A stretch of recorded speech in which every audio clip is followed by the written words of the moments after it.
Hello students. आज हम जो टॉपिक डिस्कस करने जा रहे हैं वो है हमारा exception handling. Exception handling basically होता ये है कि हम कोई प्रोग्राम एग्जीक्यूट करा रहे हैं और एग्जीक्यूट करते समय अगर वो हमको कोई एरर जनरेट कर रहा है तो एरर जनरेट होने पे वो हमारा प्रोग्राम एग्जीक्यूट नहीं होगा।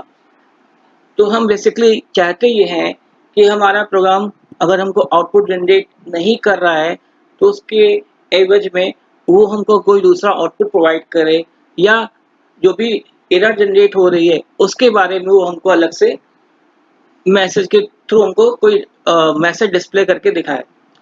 तो उसको समझने से पहले हमको एरर को भी समझना जरूरी है। तो एरर हमारे टू टाइप्स की होती है। पहला है हमारा कंपाइल टाइम एरर और सेकंड है run time error. Compile time error उसे बोलते हैं जो कि हम प्रोग्राम कंपाइल करते हैं, तो कंपाइल करने पे ये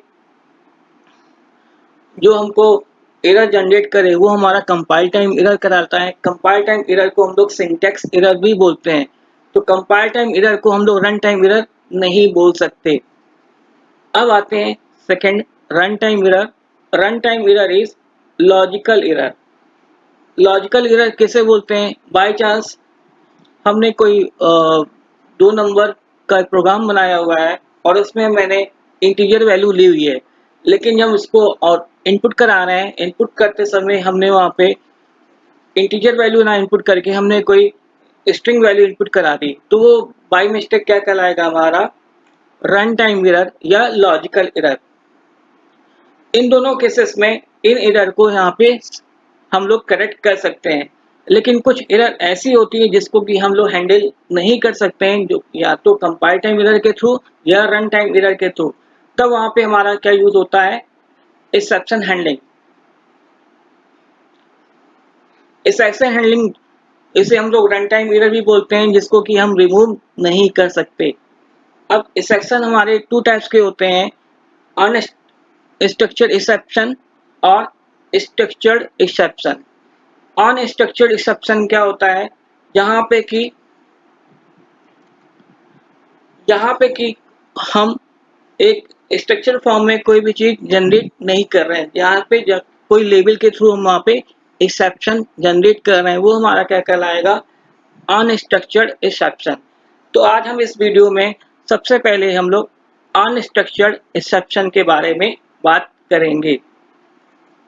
तो उसके लिए हम लोग विजुअल स्टूडियो पे आते हैं। अनस्ट्रक्चर्ड एक्सेप्शन को समझने के लिए मैंने यहाँ पे एक फॉर्म लिया हुआ है जिसमें कि मैंने दो टेक्स्ट बॉक्स लगा रखे हैं और एक बटन लगा रखा है। इस बटन पे डबल क्लिक करते हैं।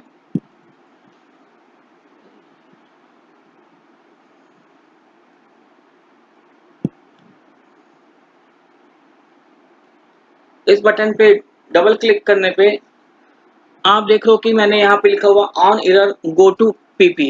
पीपी यहाँ पे क्या है? लेबल है। और ऑन एरर का यूज कब करते हैं? जब हम लोग अनस्ट्रक्चर्ड एक्सेप्शन का यूज कर रहे होते हैं। तो पीपी जो लेबल है, यहाँ पे लेबल का नाम कुछ भी दिया जा सकता है। जैसे मैंने यहाँ पे ए और बी की वैल्यू इनपुट की हुई है और उसको मैंने टेक्स्ट बॉक्स के थ्रू ए और बी को डिस्प्ले करा दिया है, जो कि टेक्स्ट बॉक्स 1 में वैल्यू जा रही है और टेक्स्ट बॉक्स 2 में जा रही है। मान लिया मैंने इंटीजर वैल्यू इनपुट की हुई है, तब तो यहाँ पे कोई भी एरर जनरेट नहीं होगी। लेकिन बाय चांस मैंने इंटीजर वैल्यू इनपुट ना करा के मैंने किसी और डेटा टाइप की वैल्यू इनपुट करा दी, तो वहाँ पे एक एरर जनरेट होगी और इस एरर को हैंडल करने के लिए यहाँ पे लेबल एक्टिव हो जाएगा। अब इस प्रोग्राम को हम लोग यहाँ पे समझते हैं।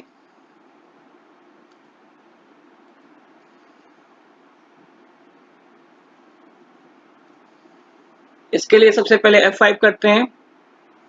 F5 करने पे मैंने यहाँ पे पहले तो नॉर्मल वैल्यू इनपुट करा दी। इनपुट करने के बाद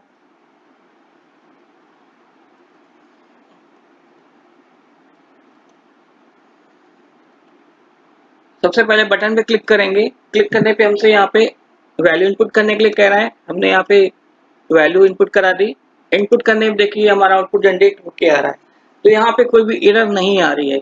एरर इसलिए नहीं आ रही है क्योंकि यहाँ पे हमने जो डेटा टाइप का यूज किया होता और इनपुट करते समय भी हमने उस डेटा टाइप का ही यूज किया, जिसके कारण यहाँ पे कोई भी एरर जनरेट नहीं हो रही।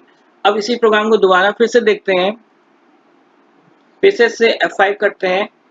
F5 करने के बाद यहाँ पे मैंने कोई दूसरे डेटा टाइप की वैल्यू इनपुट करा दी। जैसे ही मैंने दूसरी डेटा टाइप की वैल्यू इनपुट की, देखिए यहाँ पे एक मैसेज बॉक्स में आपको एक मैसेज डिस्प्ले होता हुआ दिखाई दे रहा होगा, जिसका मतलब है कि हमारा यहाँ पे एक्सेप्शन जनरेट होने लगा।